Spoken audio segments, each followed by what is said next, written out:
Magandang hapon mga kabay. Ito po yung last ko na approve repair. Ayan.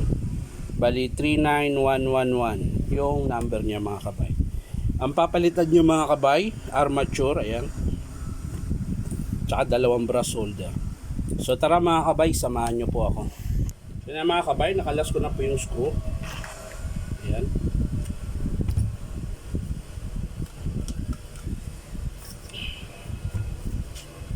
So unahin muna natin yung armature mga kabay. Kakalasin lang natin.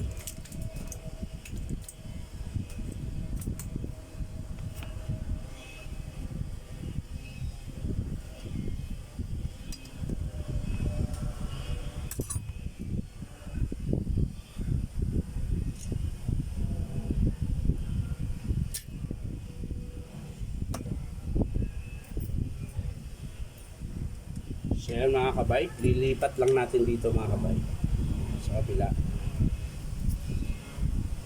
Bago. Tapos check natin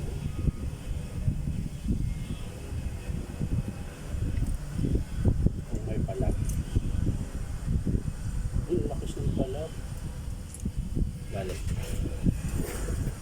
Hanapan na lang natin mga kabay. So yan na mga kabay, palitan ko na po yung bearing niya. Medyo matigas lang siya.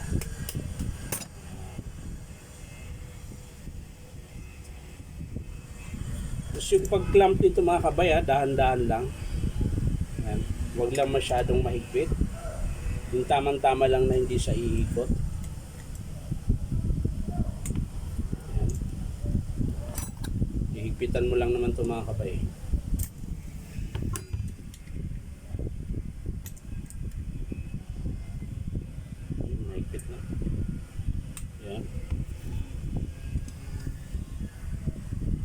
Ayan, ayan.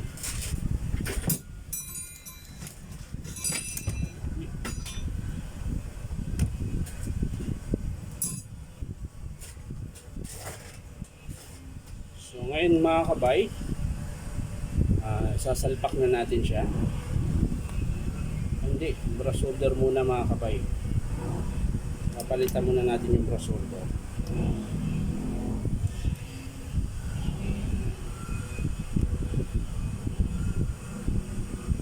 Lilipat na lang natin yung spring niya mga kabay. Wala po kasing kasama yung brass solder niya mga kabay. So yan mga kabay, sasalpa ko na yung armature. Bali inaantay ko lang po yung brass solder. Iba po kasi yung binigay. So kakabit ko muna ito yung armature. Para mamaya brass solder lang mga kabay yung ikakabit ko.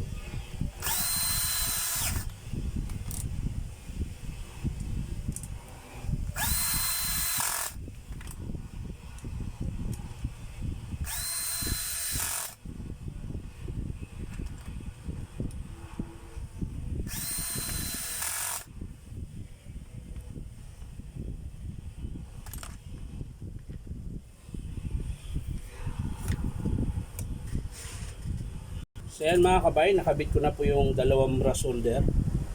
Tapos ngayon kinakabit ko na rin po yung carbon. Yan po yung carbon yun mga kabay.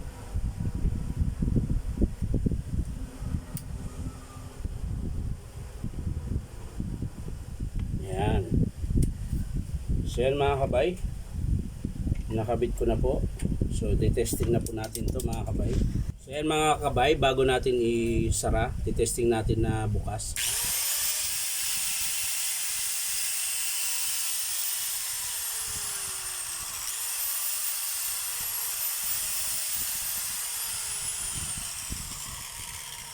So yan mga kabay, sasara na natin.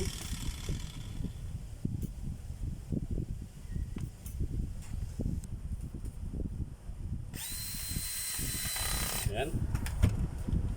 Sara natin. Testing natin ulit mga kabay.